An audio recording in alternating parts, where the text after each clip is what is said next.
Is this the best Marlins team since 2003? Also, is Braxton Garrett a potential all-star? And if the Marlins want to upgrade this offense, is Max Meyer going to be on a move this deadline? Ladies and gents, this is Locked On Marlins. You are Locked On Marlins, your daily podcast on the Miami Marlins. Part of the Locked On Podcast Network, your team every day.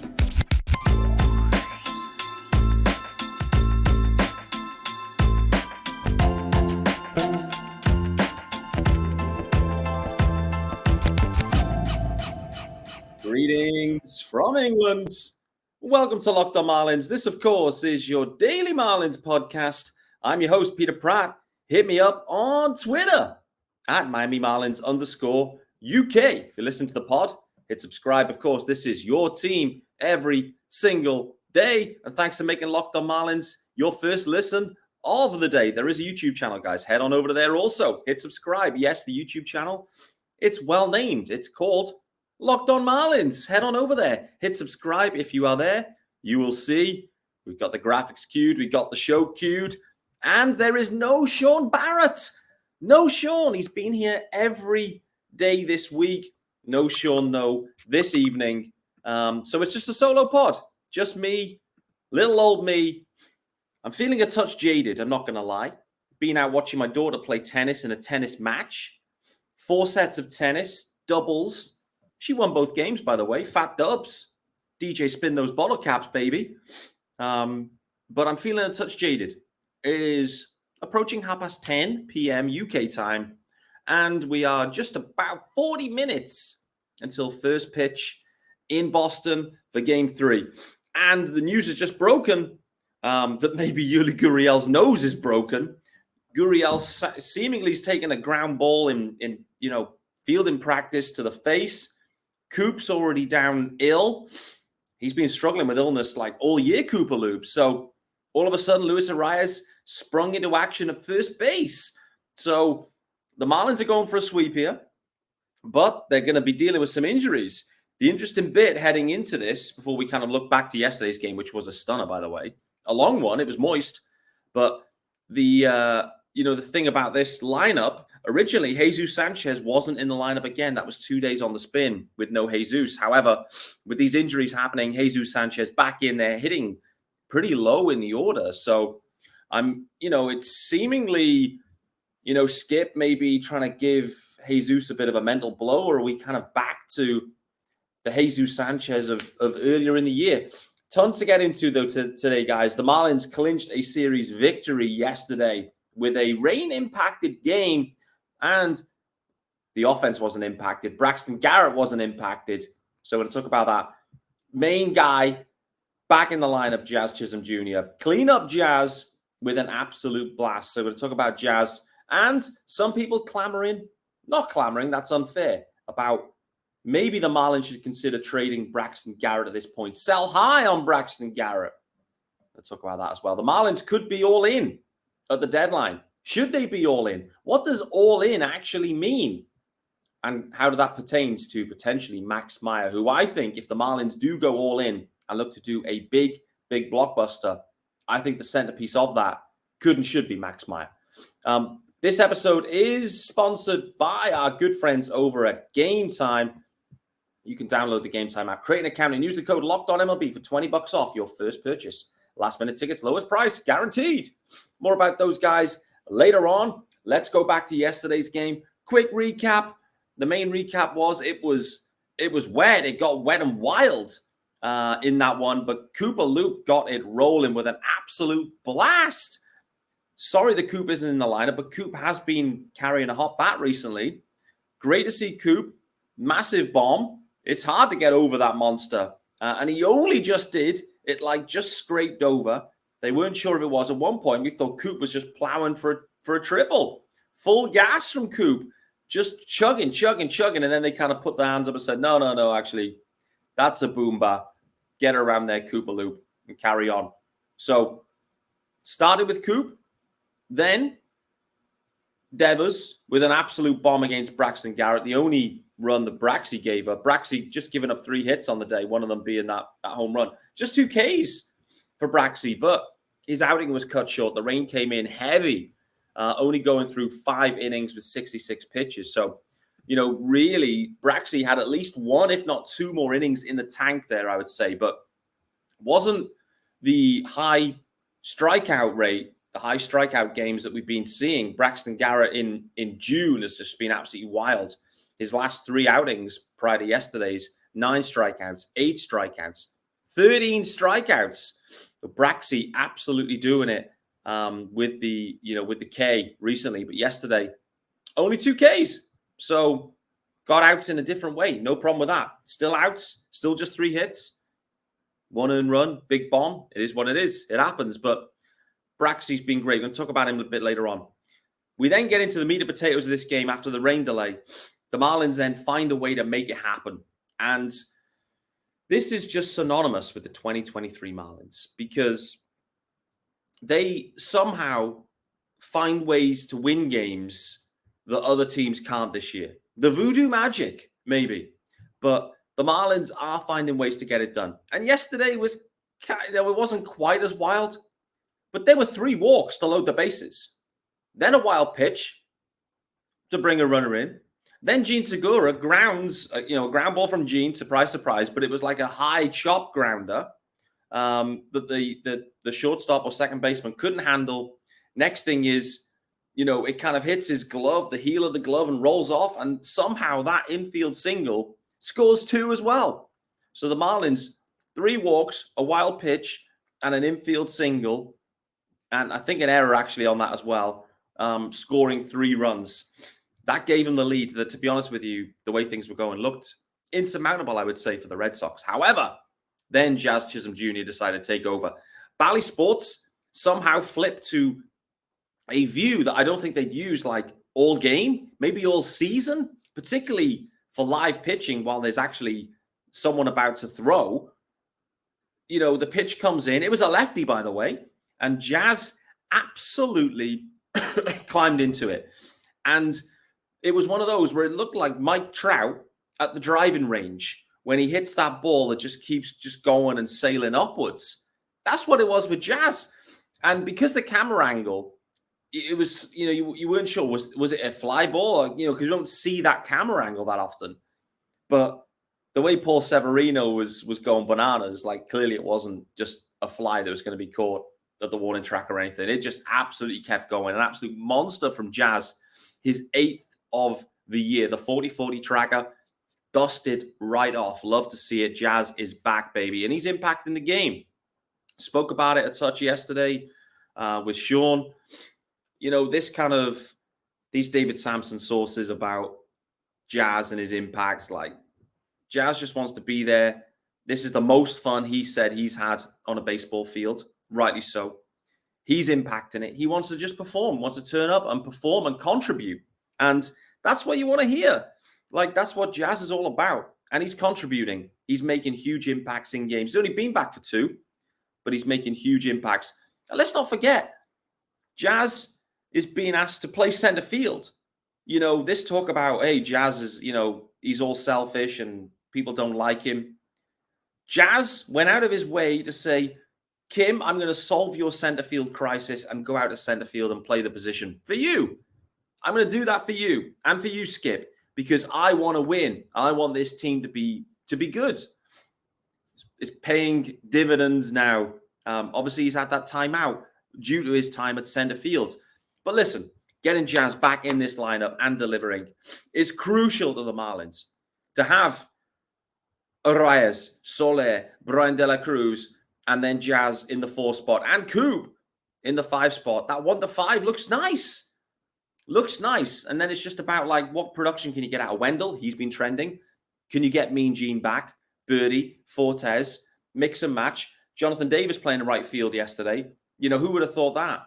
The Marlins now have too many center fielders where Jonathan Davis, you want him kind of in the lineup. Maybe he's in the lineup because Jesus Sanchez is really struggling at this point. But, Jonathan Davis, in that inning I talk about with the walks, one of those walks, Jonathan Davis. So he's doing his thing. It's been a great dub of a trade, that one, no doubt. So overall, a really impressive win in tough conditions for the Marlins there. And to go 13 games over, this has to be the best Marlins team since 2003. I wasn't around as a fan then. I've only started following the Marlins since 2016. And this is, I would say, pretty easily the best Marlins team since 2016. Yes, maybe that 2016, early 2017 team, it had a few more stars in there, maybe. But I think that's a touch unfair. I think the Marlins have stars on this team. Arias, clearly. Sandy, clearly. Yuri Perez, Jazz Chisholm. Jorge Soler, he's a star.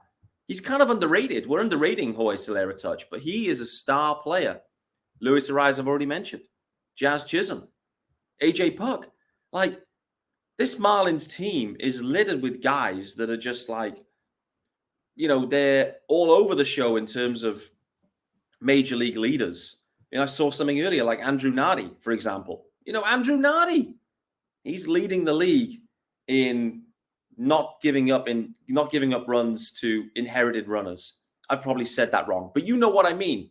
When there's a fire, there's inherited runners for him to work around. Andrew Nardi is the best in Major League Baseball at doing that and handling that situation. Arias, the hit leader. Jorge Soler is right up there with the home runs.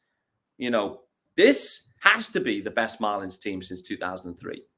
For those and the everydayers and for those guys on YouTube, let me know what you think. Is this the best team since 2003? I think it could be.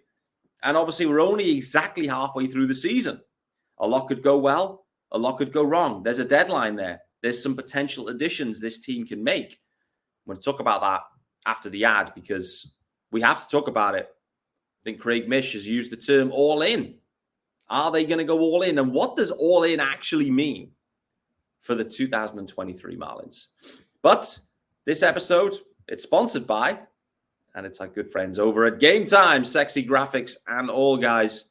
And listen, if you're buying tickets to your favorite events, it shouldn't be a stressful experience. It shouldn't. Gametime is the fast and easy way to buy tickets for all sports, music, comedy, theater, and more. With killer deals on last-minute tickets and their best price guarantee, you can stop stressing over tickets and start getting hyped for the fun you'll have. You can forget planning months in advance. Gametime as deals on tickets right up to the day of the event.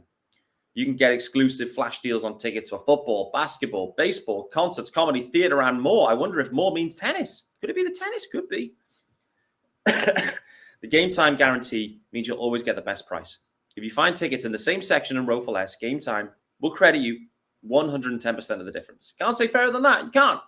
So, snag the tickets without the stress with Gametime. Download the Gametime app, create an account, and use the code LOCKEDONMLB for $20 off your first purchase. Terms to apply. Again, create an account and redeem the code LOCKEDONMLB for $20 off. Download Gametime today. Last minute tickets, lowest price, guarantee. All right. So, the Marlins going all in to make this push. The first question we've got to ask ourselves is, what do they actually need? Like, there's nice to haves, there's must haves. What is a must have requirement for the Marlins at this deadline? What are the actual holes? I'm not actually sure I know the answer to that at this point, to be honest with you. I think there's a few on the short list. Some would point to catcher and say that's a must-have upgrade.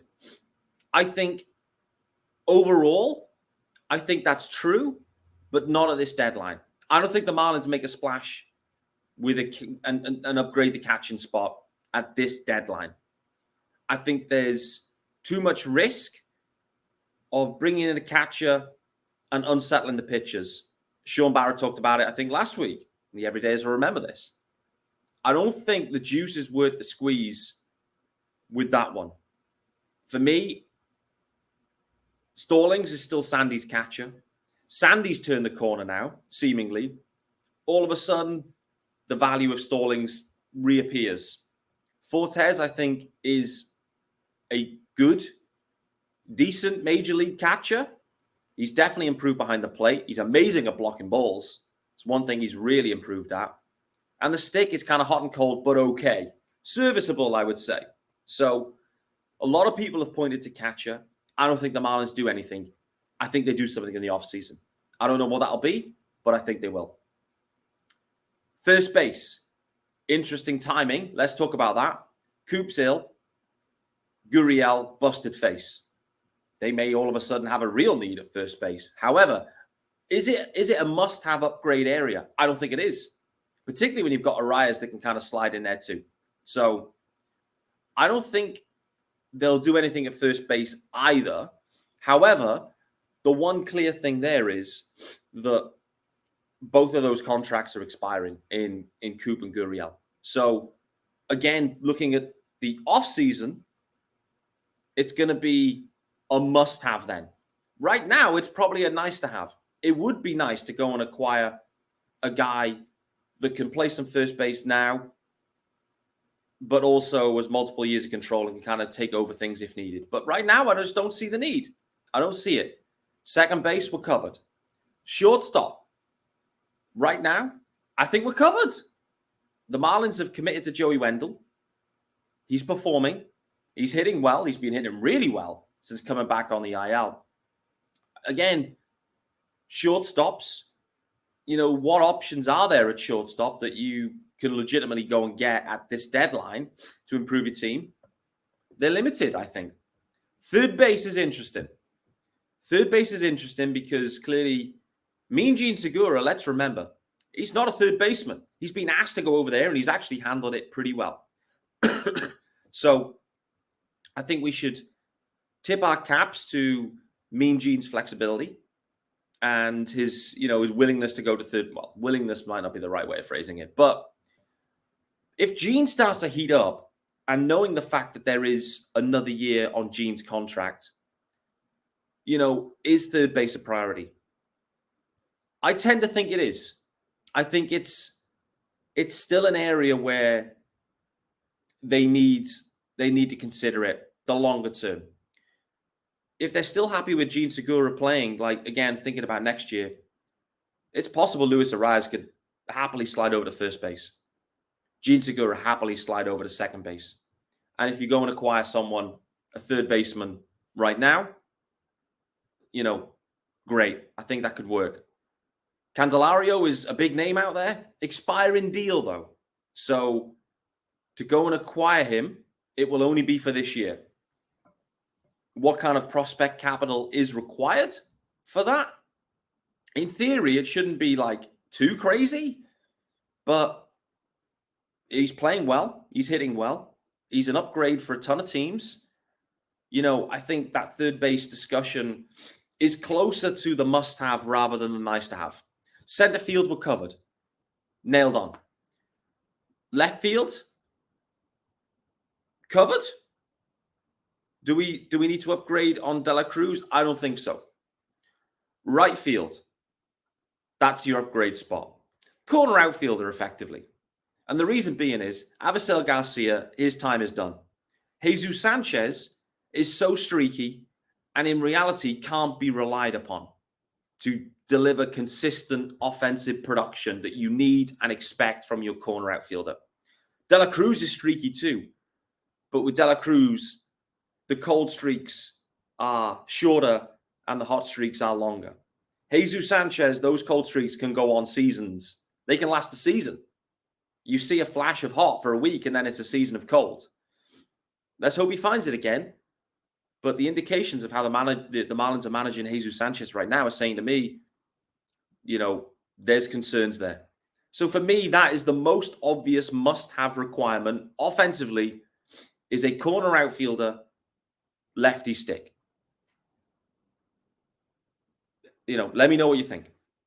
That's just, I think it is the priority spot. The priority. And in the next week or so, going to start really considering who are the options. If the Marlins are to go all in, I think they'll be targeting that type of profile, but that type of profile that has multiple years of control beyond this year. They may look at rentals. It's possible. And a lot of other clubs will be looking at rentals too. I think for the Marlins, they've got so many needs to address heading into next year that this deadline presents an opportunity to do that. Similar to what they did with Starling Marte in 2020. Get him for now, but also covered for the year after. I think they'll look to do something similar. From a pitching perspective, for me, the bullpen, when you look at the pen in totality, it's been great. It's been sensational. The leverage pen has been great. I personally don't think they need to add a ton to the bullpen. Could they sell out of the bullpen? I don't think they should be selling anyone. This team, if they're all in, stay as you are. For me, I'm happy with the bullpen. Rotation-wise, they absolutely need to add at least one starter, if not two, depending on the plans with Uri Perez. And also what the future holds for Edward Cabrera, what the future holds this season for Trevor Rogers. Are either of those guys going to be back at all? If the answer is no, for each of those guys where the answer is no, then you need another starter. So if both Eddie and Trevor are at risk of not coming back this year, you need two starters. You absolutely do. And so that's going to be where the Marlins are playing here, which is, I mentioned it on yesterday's episode, which is kind of disappointing. For the Marlins to have to be buying pitching at the deadline is disappointing because a lot of clubs will be in the hunt for pitching and it'll be expensive to do. So, and particularly when you've got this pipeline of pitchers like coming through, Max Meyer obviously down, Eder's working his way back, Fulton will be working his way back, Sixto maybe making his way back. But this is where it gets a bit tricky for the Marlins where, it's that mentality of all in. You end up selling some younger pitching to go and get some major league pitching to help you out this year. I think it could be necessary though.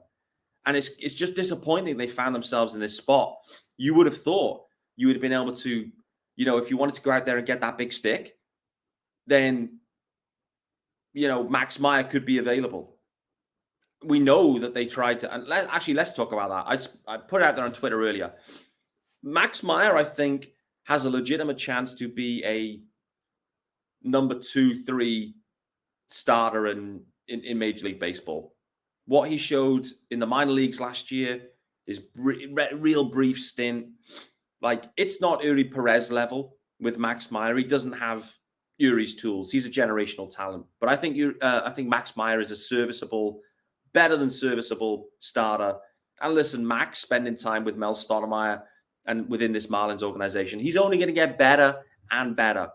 However, he's hurt now, so he can't help now. Maybe he can help back in the back ends of September. Someone mentioned to me on Twitter. Maybe he could. But here's what we know about Max Meyer. The Marlins were happy to deal Max Meyer in a previous deadline. They were happy to deal him for a controllable outfield arm at that point. That says to me that where the deal is right, they're happy to pull the trigger for Max Meyer. It was the Angels that backed out of that one. So Max Meyer is major league ready. He could help a team next year. So you're looking to do a deal with a team that isn't looking for anything this year. The perfect team is the St. Louis Cardinals. It's the perfect team because they have a ton of pieces. They've got too many pieces. They need pitching badly. This year is cooked. The Cardinals are cooked this year, in my opinion. Most likely, anyway. They will likely be looking to make some moves at the deadline. And Max Meyer, I think, absolutely fits the requirement for the St. Louis Cardinals. They need to get younger in the rotation. They need to add a bit of bite in there, a bit of zest. The Marlins, Cardinals, finding a way to get one of these outfield, maybe multiple players. I don't know. I mean, the Cardinals seem to have so many. But for me, the Marlins have already tipped their hand here. They're happy to deal Max Meyer. I don't think anything's changed there if the deal is right.